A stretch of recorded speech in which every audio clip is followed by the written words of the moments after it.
BN construction and supplier নামেই যাৰ পৰিচয়। আমাৰ প্ৰতিষ্ঠানত PM সূৰ্যাঘৰ মুফ্ত বিজলী যোজনা আঁচনিৰ উদ্যোগত আপোনালোকে ছাবচিডি আৰু সুলভ মূল্যত আপোনালোকৰ গৃহত সংযোগ কৰিব পাৰিব সোলাৰ পেনেল। গতিকে আজিয়ে আহক আমাৰ শ্ব'ৰুম BN কনষ্ট্ৰাকশ্যন এণ্ড ছাপ্লায়াৰলৈ আৰু সকলো ধৰণৰ ইলেক্ট্ৰিকেল সামগ্ৰীৰ লগতে লৈ যাওক সোলাৰ পেনেল আপোনাৰ গৃহলৈ। আমাৰ ঠিকনা BN কনষ্ট্ৰাকশ্যন, লিচুবাৰী, যোৰহাট। যোগাযোগ নম্বৰটো হৈছে 9435097068 অথবা 9085161789।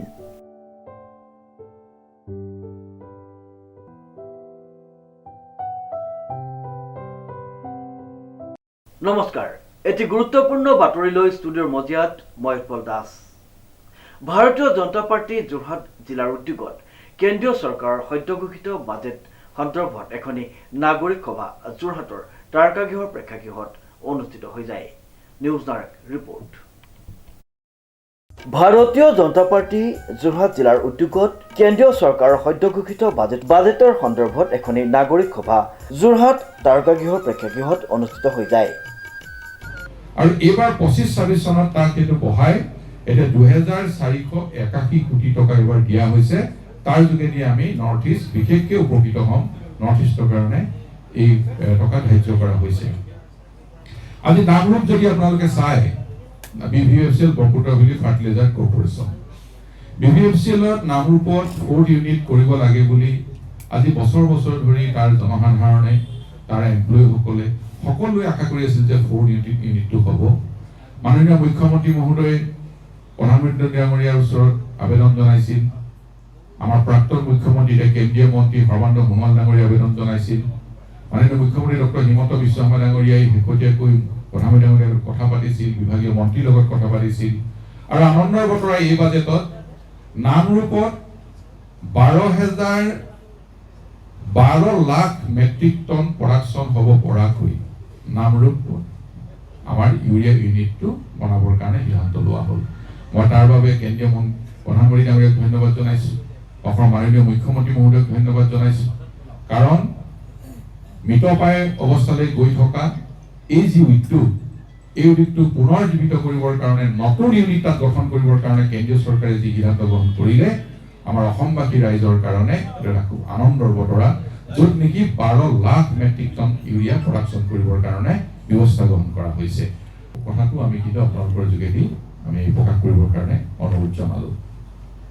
আজি যদি আমি অসমৰ পাৰ কেপিটা আমি ইনকাম যদি চাওঁ, এই ইনকাম চাওঁতে আপোনালোকে দেখিব যে 2012-13 14 চনৰ পৰা নৰেন্দ্ৰ মোদী ডাঙৰীয়া প্ৰধানমন্ত্ৰী হিচাপে দায়িত্ব লৈছে।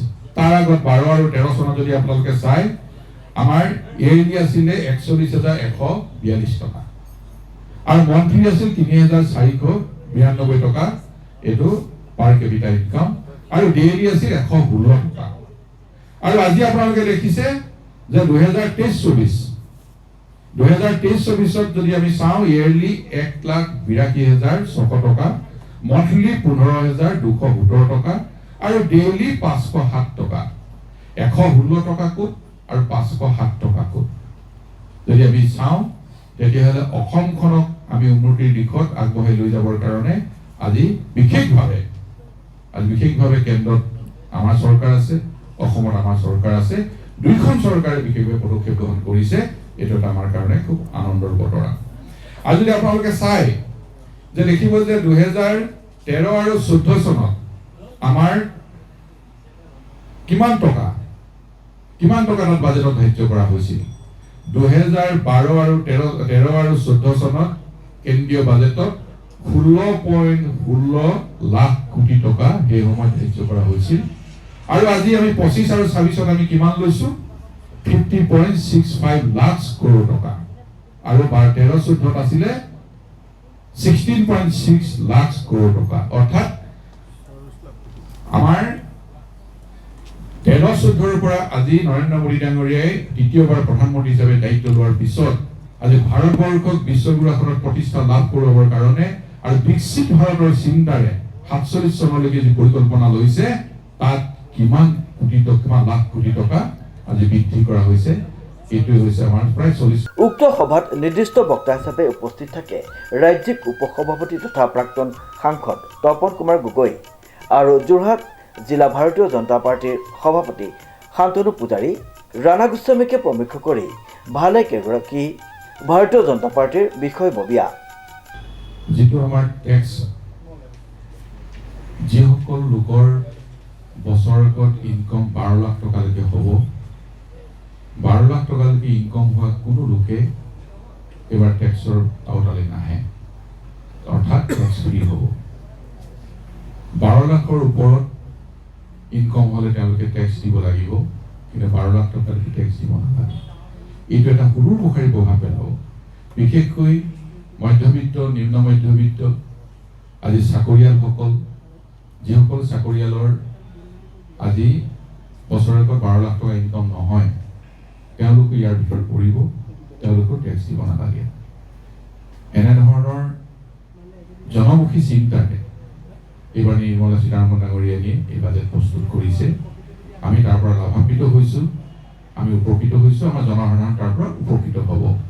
মই আপোনালোকৰ আগত এই কথাটো অৱগত কৰিলোঁ। আৰু বিশেষকৈ 4টা পিলাৰৰ কথা কোৱা হৈছে এইবাৰ বাজেটত। এই 4টা পিলাৰক মূল উদ্দেশ্য কৰি বিকশিত ভাৰত, অৰ্থাৎ 2047 চন ভাৰতবৰ্ষৰ আমি স্বাধীন হৈছিলোঁ 1947 চনত। 2047 চনত 100টা বছৰ সম্পূৰ্ণ হ'ব। 2047 পৰিকল্পনাৰে বিকশিত ভাৰতবৰ্ষখনক আগুৱাই নিবৰ কাৰণে প্ৰধানমন্ত্ৰী ডাঙৰীয়াৰ যি সপোন আছে, যি চিন্তা আছে, এই বাজেটত তাক প্ৰতিফলন ঘটোৱা হৈছে। সেইকাৰণে বিকশিত ভাৰত, সকলোকে লগত লৈ ভাৰতবৰ্ষক আগুৱাই নিব, তেনে চিন্তাৰে এই বাজেট প্ৰস্তুত কৰি এই বাজেটক তেনেধৰণে আগুৱাই নিবৰ কাৰণে পদক্ষেপ লোৱা হৈছে। আপোনালোকে দেখিছে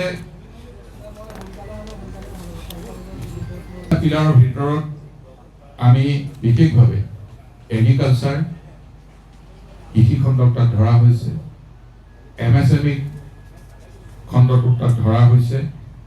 তাৰ লগে লগে আপোনালোকে দেখিছে শ্ৰীমন্ত মাধৱ বৰুৱাৰ ৰিপৰ্ট, নিউজ নাও।